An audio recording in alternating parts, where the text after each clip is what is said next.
Hello and welcome, ladies and gentlemen. This is the Automated Millionaire. This is Mikkel Pitzner bringing to you yet another episode.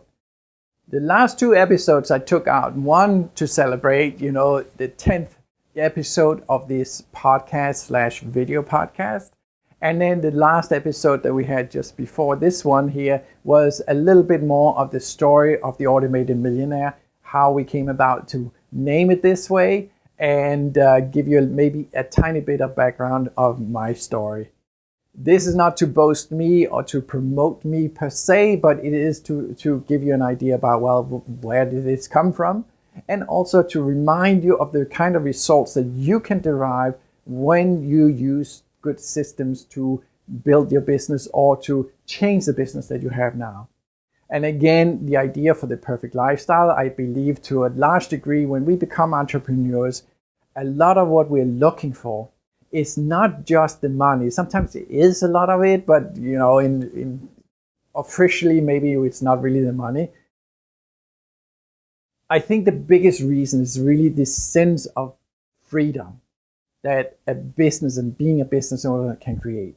It's a sense of the lifestyle that we hope for, and it's a sense of us being able to make a difference. Yes, sometimes we have a business where it's like, maybe my business does not go out and make, world life-changing differences, but it may be life-changing for you. It may be life-changing for your family. It may be life-changing for those you offer jobs to, your employees and their families and so on. So yes, even the most menial business, they can provide for life-changing lifestyle businesses and so on. So when we become an entrepreneur, for me, for sure, a lot of it had to do with that creativity of doing something that was bigger than just myself. It was something about the lifestyle that I might be able to derive from it. And it was something a lot to do with the freedom of not having a boss, not having to meet at certain times, having to be able to do what you felt needed to be done, and also to kind of like work when you felt like it, and do some other things when you felt like, okay, I really need to take a day off and just do something else without having to ask for permission.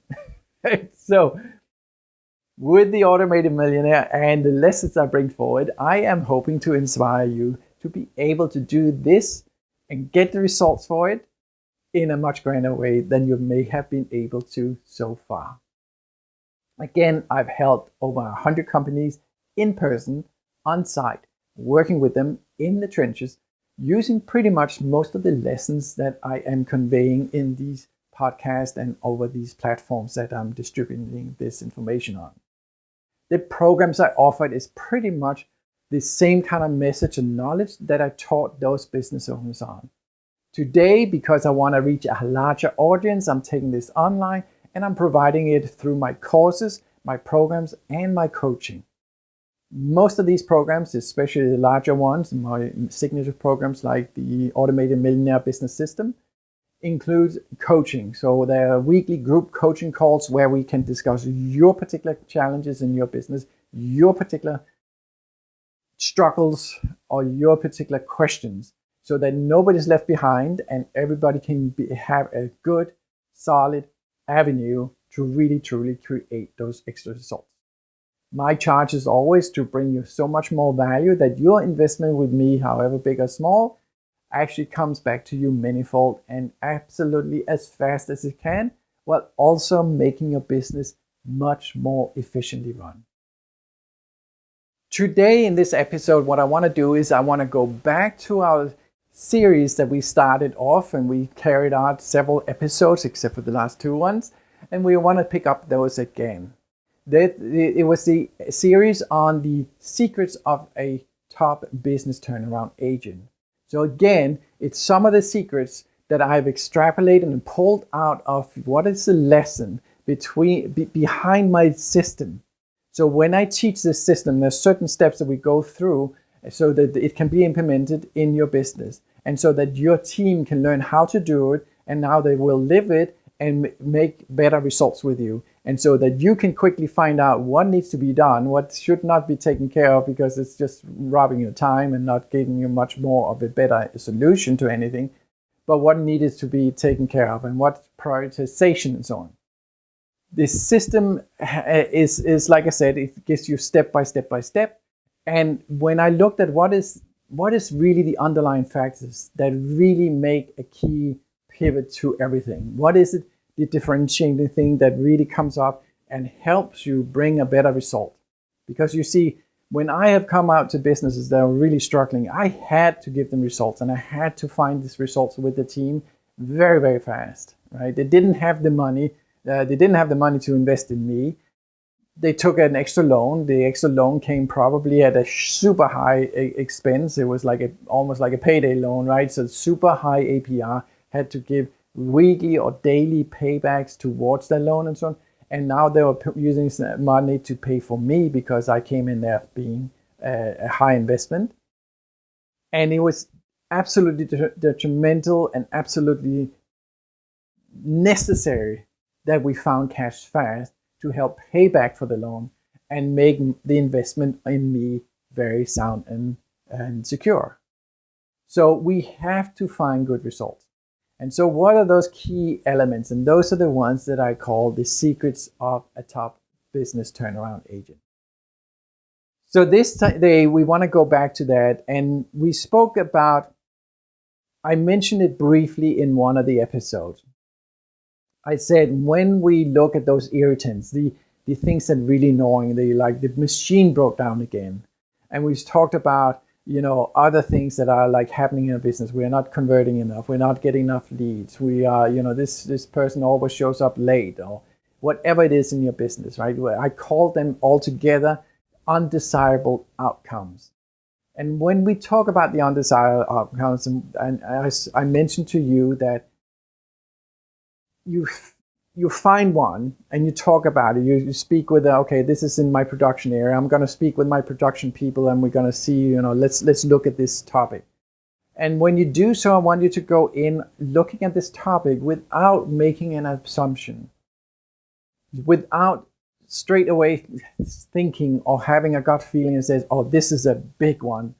If we solve this, it's going to make a lot of money. Or the opposite, you don't want to say, well, it's probably nothing. Now, right here at the recording, I cannot think of a real example of it, but there's been plenty of times when I thought this is something minor. And then when we started to really look into it and we started calculating it, how many people are involved, what's the hourly rate, how often does it happen, what extra cost goes into it, is there anything lost in production, is there anything lost in sales, is there any discounts we have to add onto it to satisfy the client and so on. Are we losing out on amounts of widgets produced, which then leads into that, well, we could have sold them, which leads into lost potential sales and so on. When we add up all those costs, when we are quantifying, I mentioned this in a couple of episodes before, that we need to quantify the value or the how much this is costing us. It's important that we quantify it. And in this lesson here today, the secret is we don't want to make an assumption about it, because like I said, sometimes I thought and almost discarded wanting to go into the exercise of looking at it and quantifying it, because it sounded to me like that's just a minor problem. And it turned out to be huge. At the flip side, I've also had things where it's like, I think this is going to be a big one. We go through the motions, we look at it from all the angles, and we end up in saying, well, it's costing us $1,500 a month, or maybe $1,500 only a year, which, well, we can fix the problem, and if it's an easy fix, we'll do it. If it takes a little bit more, then it's like, you know what, I'd rather than spend my time and focus on this problem, take this, bigger problem, $15,000 problem, $35,000 problem, $250,000 problem, or whatever problem is that we quantify, and say, I'd rather begin to really take care of that. If it's an easy fix, you just need to flick a switch, by all means do it, move on, get that extra $1,500 in, but you want to go and focus on the others. The lesson, again, like I said, is don't make any assumption. You cannot really know until you go through the motions. I consider myself fairly smart, fairly quick, and I'm very, very strong in this exercise of doing this.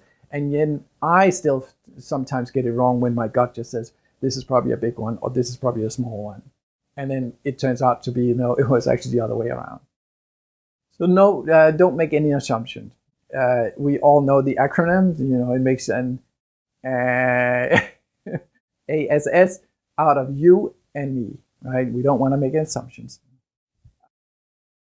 Finally, here in wrapping up, and it kind of goes along with that, sometimes small, sometimes big, we need to prioritize and so on, is we want to do a cost-benefit analysis, right? So cost-benefit analysis is basically like we say, well, I think we have a fix here. We have a machine, it's not functioning optimally. It either breaks down all the time or it's only running on 70% of the productivity.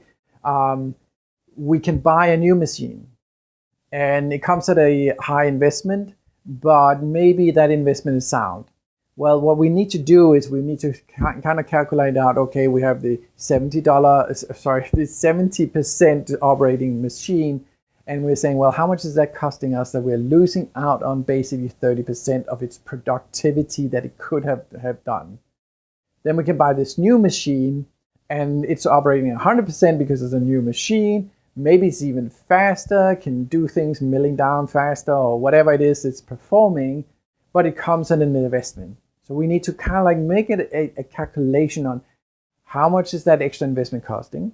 We need to translate that into what does that mean for our cash flow. Do we have that money for the cash flow? If we are financing it, how much is that costing us? Can we afford this cash flow? Does it fit into our cash flow? We've talked about before that we have, we need to really establish cash flow. So we have a system, we have a method for doing that, and we have a tool that really puts it right in front of our eyes so we can make decisions on an educated basis and not just a gut feeling or just like, oh, my bank account says I have money to do it. And then we forget, oh yeah, but we have a big insurance premium to pay in 3 weeks. So we want to make a calculation on all the cost, and we want to make a calculation on all the benefits. And the cost-benefit analysis is basically then, well, now we can kind of weigh up and see, is the investment, does it warrant that we do the investment? Does the benefit coming out of doing that, would it warrant the investment? And sometimes we'll find that, well, our cash flow, it's definitely a good investment, but our cash flow doesn't allow for it. So maybe we have to fix some other things so we make more money there. Then we can put it towards getting this new machine. But it's called a cost-benefit analysis, and we want to do that. If we have two possible solutions, again, the same thing, and now we can compare, this one is a better option than that one. And so, again, the cost-benefit analysis. So in this episode here, let's just quickly do a recap here. We had that we don't want to make assumptions when we look at a problem area. We don't want to make assumptions as to how big it really truly is when it comes to cost to our business, the money that we're bleeding out because we are not fixing the problem. But we want to actually go through an exercise in quantifying, and then now we know. And then from there, we can make a decision about, okay, are we doing something about it? How soon and what? We make a cost-benefit analysis on any potential changes that we are making, We don't necessarily need to do both in all cases, but for instance, the perfect example is like, well, do I invest in a new machine? Well, what's the cost and the benefit out of it, and does it fit in with our cash flow? Ladies and gentlemen, I hope this has served you well. I'd love for you to consider to hit this the like button and maybe subscribe to this channel and so on. And if you want to give me any comments, I'd love to have them to ensure that I actually read them and so on. I wouldn't mind if you send me an email, and you can get in touch with me via my website. The contact page that is on the automatedmillionaire.com. Again, that's the automatedmillionaire.com. Ladies and gentlemen, thank you so much for your time. I see you in tomorrow's episode.